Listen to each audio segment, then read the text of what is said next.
Hello student, how are you all? All good? Okay, so let's start class 9th math syllabus. In this video, we will start from chapter number 1, number system. Let's quickly revise types of number first and then we will start exercise 1.1. Okay, first natural number. Natural number. Natural numbers क्या होते हैं? Natural numbers वो numbers होते हैं जिसे हम countings numbers भी कहते हैं. Countings number that means 1 2 3 4 5 and so on. These are your natural number. Natural numbers को हम किससे डिनोट करते हैं? Capital N. ठीक है, कैपिटल एन जो है वो आपका नेचुरल नंबर्स को डिनोट करते हैं. उसके बाद आते हैं होल नंबर्स पे. होल नंबर्स क्या होते हैं? Whole number. होल नंबर्स क्या होते हैं? होल नंबर्स वैसे नंबर्स होते हैं जो स्टार्ट होता है starting from 0 1 2 3 4 and so on. 0 1 2 3 4 and so on. और होल नंबर्स को हम किससे डिनोट करते हैं? हमेशा कैपिटल डब्ल्यू से. ओके, देन होल नंबर के बाद हमें देखना है इंटीजर्स. इंटीजर्स नंबर कौन से होते हैं? Integer number.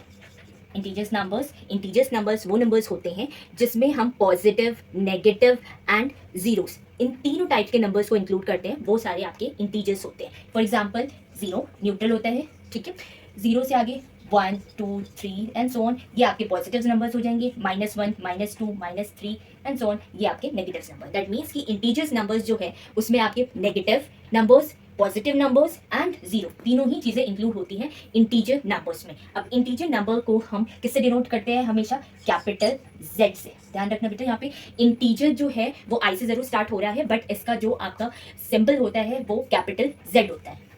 Then fourth one, ये तीनों आपने ऑलरेडी अपने प्रीवियस क्लासेस में ऑलरेडी पढ़ा होगा कि नेचुरल नंबर क्या होते हैं, होल नंबर्स क्या होते हैं, इंटीजर्स क्या होते हैं. अब इसके बाद हमें पढ़ना है रैशनल नंबर. रैशनल नंबर्स क्या होते हैं?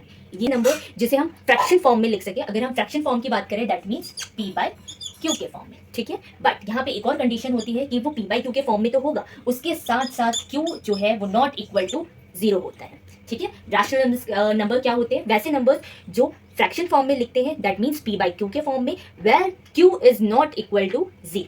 Example, for example we will take 1/2 5/10 6/4 and so. यहाँ पे आप देख रहे होगे क्यू में हमने जो डिनोमिनेटर है वहाँ पे 2 10 4 ये यूज. लेट्स सपोज अगर मैं यहाँ पे एक वैल्यू लिखती हूँ 5/0. ओके, 5/0 क्या ये रैशनल नंबर है? तो आंसर है नो. क्यों नहीं है ये रैशनल नंबर? क्योंकि यहाँ पे आपने अभी हमने देखा कि रैशनल नंबर हमेशा p/q के फॉर्म में होता है और q जो है वो नॉट इक्वल टू 0 होता है. दैट मीन्स जो q की वैल्यू है वो कभी भी 0 नहीं हो सकती. तो यहाँ पर हम देख रहे हैं डिनोमिनेटर में q, ये q की वैल्यू है और यहाँ पे हमने q की वैल्यू क्या रखी है? 0 रखी है. दैट मीन्स ये आपका रैशनल नंबर नहीं है. क्लियर? और रैशनल नंबर्स को हम किससे डिनोट करते हैं? क्या इसका सैम्बल होता है? रैशनल नंबर का जो सैम्बल होता है that is capital Q. Capital Q. Okay, I hope आपको ये चारों अच्छे से क्लियर हो गए होंगे. अब इसके बाद एक और हमारा पॉइंट है that is irrational numbers. Irrational numbers क्या होते हैं वो देखिए. वैसे नंबर्स होते हैं जिसे हम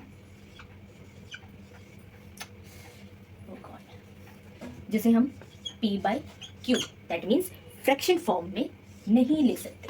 ठीक है, ये वैसे नंबर्स होते हैं जिसे हम फ्रैक्शन फॉर्म में नहीं ले सकते हैं और साथ ही साथ इसकी कंडीशन ये है कि ये हमेशा non terminating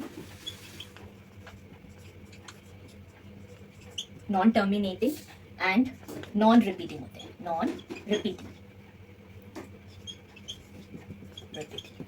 non terminating and non repeating. अब इसका मतलब क्या होता है कि नॉन टर्मिनेटिंग, नॉन रिपीटिंग ऐसे नंबर्स जिसको जब आप सॉल्व करोगे दैट मीन्स जब आप डिवाइड करोगे तो उसका जो रिमाइंडर है समहाउ हमेशा कुछ ना कुछ आपको रिमेनिंग मिलेगा. जैसे 1 या 2 3 एंड सो ऑन. कभी भी 0 नहीं होगा क्योंकि नॉन टर्मिनेटिंग का मतलब है ऐसा नंबर जो कहीं पर भी जाके टर्मिनेट नहीं होगा, खत्म नहीं होता है. और नॉन रिपीटिंग का मतलब कि वो जो नंबर है वो हमेशा वेरी करता रहेगा. ऐसा नहीं है कि अगर वो 1 आ रहा है तो हर बार 1 1 1 ही आएगा. नंबर्स वेरी करते जाएंगे. जैसे लेट्स सपोज एक एग्जांपल लेते हैं 0.1 0 1 1 0 0 1 1 इस तरीके से नंबर चलेंगे जहाँ पे वो टर्मिनेट नहीं हो रहा और साथ ही साथ वो सेम टाइप से रिपीट भी नहीं हो रहे. इसके मोस्टली जो एग्जांपल्स होंगे वो एग्जाम्पल्स क्या क्या हो सकते हैं, जैसे आपकी रूट टू की जो वैल्यू होती है वो नॉन टर्मिनेटिंग और नॉन रिपीटिंग होती है।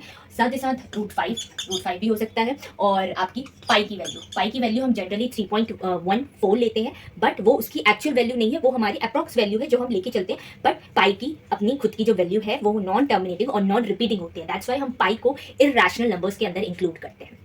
ओके, आई होप आपको ये चीज़ समझ आ गई होगी। बेसिक्स जितने भी अभी हमें ज़रूरत है इस चैप्टर में, आई गेस हमने वो सारे पॉइंट्स कर लिए हैं। That's all for today's video. Don't forget to like, share and subscribe to my channel.